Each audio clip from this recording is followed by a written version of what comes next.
ಬಳಕೆದಾರರೇ, ಈ ವಿಡಿಯೋನಲ್ಲಿ ನಾವೀಗ ಈ ಪ್ಯಾನ್ನ ಹೇಗೆ ಜನರೇಟ್ ಮಾಡೋದು ಅಥವಾ ಡೌನ್ಲೋಡ್ ಹೇಗೆ ಮಾಡೋದು ಅಂತ ತಿಳಿಸ್ಕೊಡ್ತೇವೆ.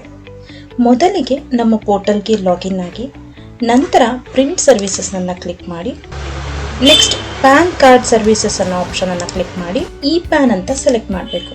ಇದಾದ ನಂತರ ಎಂಟರ್ ಪ್ಯಾನ್ ನಂಬರ್ ನಲ್ಲಿ ಬಂದು ಅಪ್ಲಿಕೆಂಟ್ ನ ಪ್ಯಾನ್ ನಂಬರ್ ಅನ್ನ ಎಂಟರ್ ಮಾಡಿ ನಂತರ ಸಬ್ಮಿಟ್ ಅಂತ ಕ್ಲಿಕ್ ಮಾಡಿ. ಇದಾದ ನಂತರ ಇಲ್ಲಿ ನೀವು ಕೆಳಗಡೆ ಬಂದು ಫ್ರಂಟ್, ಬ್ಯಾಕ್, PDF ಮತ್ತು ಆಕ್ಷನ್ ಇಲ್ಲಿ ಯಾವುದೇ ಎಡಿಟ್ ಬಟನ್ ಅನ್ನ ಕ್ಲಿಕ್ ಮಾಡಿದ್ರು ಕೂಡ ನಿಮಗೆ ಅಪ್ಲಿಕೇಶನ್ ಓಪನ್ ಆಗುತ್ತೆ. ಇಲ್ಲಿ ಫೈಲ್ ರಿಮೈನಿಂಗ್ ಡೀಟೇಲ್ಸ್ ನಲ್ಲಿ ಬಂದು ನಿಮ್ಮ ಅಪ್ಲಿಕೆಂಟ್ ನ 1 MB ಒಳಗಿರೋ ಫೋಟೋನ ಮಾತ್ರ ಅಪ್ಲೋಡ್ ಮಾಡಬೇಕಾಗುತ್ತೆ.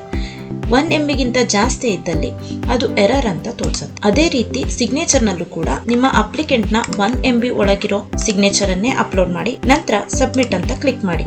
ಇಲ್ಲಿ ನಿಮ್ಮ ಈ ಪ್ಯಾನ್ PDF ಡೌನ್ಲೋಡ್ಗೆ ರೆಡಿ ಇರುತ್ತೆ. ನೀವು ಅದನ್ನ ವ್ಯೂ ಕೂಡ ಮಾಡಬಹುದು. ಈ ವಿಡಿಯೋನ ವೀಕ್ಷಿಸಿದ್ದಕ್ಕಾಗಿ ಧನ್ಯವಾದಗಳು.